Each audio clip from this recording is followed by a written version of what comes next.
teammates review and idea selection. They will just go over our given assignment, which is identifying an idea that we'll use throughout this whole semester and drive through the 24 steps. As we go through our ideas, what we're going to use as a team to go through our idea selection. First one is problem severity. Is this a real pain point people care about? How does this solve something or a problem that we're trying to achieve? Yeah, another one we want to keep in mind is do we clearly know who it's for? We don't want it to be just a random idea. It's not directed towards anyone or just seem like a useless idea. We want it to actually feel like all of us agree on something that would be useful to, I guess, study and move on with that.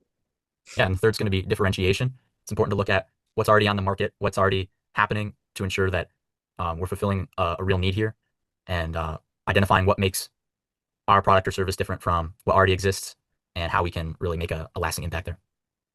And the fourth being feasibility. If a student could realistically actually be able to build/test a certain idea, whether if you don't want to have things like money or resources being a problem, you want to make sure that it can actually be done so students can be able to help themselves and also help each other. And finally, is the actual idea sustainable? You want to make sure that there's a way that it can survive for the long term rather than just the short term, because it's an idea that you want to fix a lot of problems with. And you just want to make sure that the problem can be solved for a long period of time.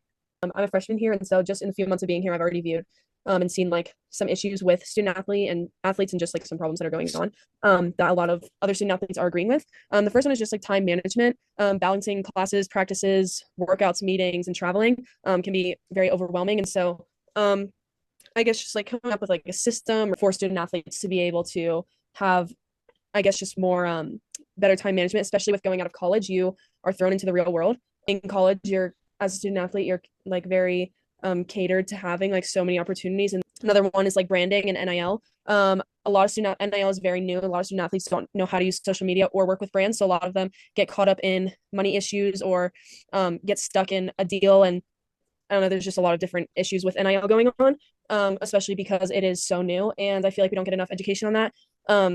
Affordable athlete recovery options. Recovery tools are very expensive, causing many athletes to skip essential recovery, which is needed for every day. We practice Monday through Saturday. Sunday is our one day off. And if we're not recovered and ready to go by Monday, then we're stuck and it's setting you back. Another one is better promotion of non-revenue sports. I am a swimmer, and so that is very much a non-revenue sport. Getting non-revenue sports to be branded more or marketed more out into the community is very useful because a lot of non-revenue sports are now starting to decline. All right, so for my ideas, one big thing for me is mental health access for young adults, like people around our age or just college students in general, because in recent studies and everything, lots of younger adults have shown that like things like depression, anxiety, suicide rates, all that have skyrocketed recently. I personally believe that there should be easier access to things to help with that, because whether if like insurance doesn't cover it, you don't have enough money for it, there's nowhere really to go. University of Utah, they do have an entire center for that, and it is really helpful. But like, it's even for someone like me, I was raised here in Salt Lake City, Utah, but like the university, even then, like for me, is far. So it wouldn't be 100% totally accessible unless if I'm already up at campus because of how far the drive would be. I just feel that there should be support, easier to access, maybe not make it fully free, right? But just allowing there to be professional help for someone in the most easiest way possible for anybody to be able to access. My second idea / issue is easier access to jobs and internships. I'm a PRT major here at the U, and one of the things that we need to do to graduate is to work an internship over a semester. And I've heard countless stories of my friends and other people who are PRT majors talk about how there's no openings for jobs / internships because these are needed, and if you can't get one, then your chances of graduating are pretty slim. So I just feel like there should be more opportunity especially for young adults who are going to be the future in working in those fields. Finally, just safer spaces on social media. It kind of goes back to the mental health thing. There's a lot of online negativity anywhere you go, whether if that's like things like Instagram, Facebook, TikTok, whatever. Not even just young adults, but for the even younger generations, there should be either like a limit to social media or just creating ways to find safer spaces on social media. Came up with 3 ideas. One was a local gig economy travel platform. I looked at this as because, I'm of Polynesian descent. Hawaii is like an area that, a lot of tourism happens. What the platform would do is help connect tourists with locals. Right now, a lot of times when you go on vacation with your family, and I'm sure you guys experienced it when you go somewhere, when you do some type of experience, it's usually with a huge group. It's somebody that's detached. It's, they're going through emotion because it's something they do every day. A lot of the times you don't really get that authentic type of feeling. So number 2 was more about metabolic health and behavioral change platform. So diabetes is a huge thing. High blood pressure is a huge thing. The number one thing that I've seen and experienced in my family, experience with people that I know, is when they get diagnosed, one, there's not enough education to help support them and understand that, oh, you can cure it. Two, when they do get a diagnosis, it's here's how to manage it.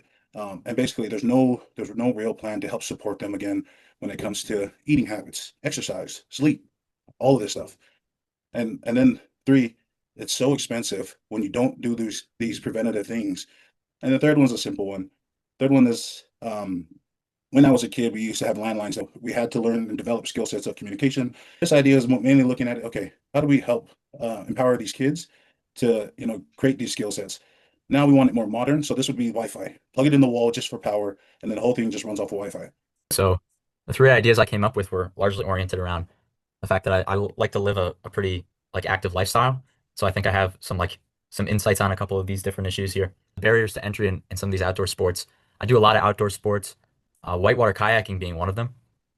And with a lot of them, what they have in common here is that they're very difficult to get into. You really have to kind of know somebody to get involved in it that can teach you or pay for lessons, which can be really expensive. I fortunately had the opportunity to do this to first get involved through my school. And through that, I learned just how much there is to it and how difficult it would be to get into it without those kinds of resources. A lot of the skills that you learn in order to whitewater kayak are very counterintuitive. The same goes with safety. It's not just a matter of how well you can whitewater kayak on your own or how long it takes you. You can get really seriously hurt doing this kind of stuff. I've seen local leagues, which is actually where I've competed in some of the slalom stuff, where they just host these events. They have a lot of people that run it, that create the slalom course, that are there for safety, that help teach you and allow you to participate. And that helps break down a lot of the barriers that would stop somebody from enjoying a sport like this. And that same principle, I think, can be applied to a lot of different sports. The second problem I identified is what a lot of people don't realize they're getting in some of these sauces, some of these dressings, some of these things that we don't think twice about when we put on our food. A lot of these sauces contain things like artificial dyes, seed oils, corn syrup, and we think so much about the food that we're eating and maybe not so much about the kinds of things that we're putting on our food. The solution that would come to mind here would be create a sort of a universal platform, a website where you can say, here's the kind of sauce I want. Here's what I want to make sure is not in there. You can be the boss of your own sauce and you can sort of have control over what you've got going on your food there. The third problem, but I think there would be a growing audience for this kind of thing, or a growing market base, and that would be the very basic human pleasure of climbing trees. If you've ever climbed to the top of a tree, you know what I'm talking about. A lot of people don't have this luxury of being able to climb trees, whether that be due to limitations coming from age or physical limitations, or there's sort of a fear factor there. I think there's a lot of room for innovation in terms of the kind of technology that we could use. The first thing that maybe might come to mind would be something like a grappling hook. And we hear about these things in movies and that kind. But right now, you rely on something like those, and they do exist. I've used one once actually, and the main issue is if that point of contact isn't strong, you're putting your safety in danger. If the branch that it's attached to isn't particularly secure, whereas if say you had a dual anchor, you launch two of those things. The same principle applies to climbing. You always want more than one point of contact, and so that's just one particular solution. I think there's a lot more that could be proposed if we sort of open up that market, bring in more voices to innovate. Okay, then I guess now that we've went through all the ideas, anybody have an idea of what their top ideas are that we can lead? Either one of the mental health ones or sickness one. Just like I think we could kind of do something with those, blend them together in a way. Yeah, my favorite was sort of these local experiences where you can kind of have it on demand. Whereas if you have that sort of For sure. more sincere one-on-one tour or guide that really knows the area local, I think Yeah. that could be really valuable. Yeah. I personally really like the one that Lacey mentioned, the sickness one, and also the barriers to entry in outdoor sports that Charlie mentioned. I have to buy very specific things. It's super expensive. The whole, how he mentioned with getting one-on-one training, it can be a little bit of an issue too. Actually, really like number one too. Yeah. So I mean, even if we did something where it's like a mix of Isaac's idea, it's a resource for mental health and sickness. Like it can lead into getting outdoors, like that being one of the Oh, yeah. solutions for that. So it's kind of including like Charlie's idea. Yeah, I Maybe like that. link resources to places you could go and do different things that may interest you. I like that too. Combining that mental health one, I mean, and then combining that physical health portion. Even if we could even add the sauce thing. Yeah. Because it has to do with the food, and we know that food, can affect our gut health, and it affects our brain. I And think you did a great job of identifying that a lot of times we have a tendency to have a sick care system rather than a healthcare system. Like it's all connected. So I think the sauces, outdoor sports, mental health, and physical health can all blend into one big idea, awesome. which I think would be great. Everybody Absolutely. vote for that to be our semester project. Yep, works perfectly with me. For sure. Cool. I vote yes too. So I guess that will be our project moving forward.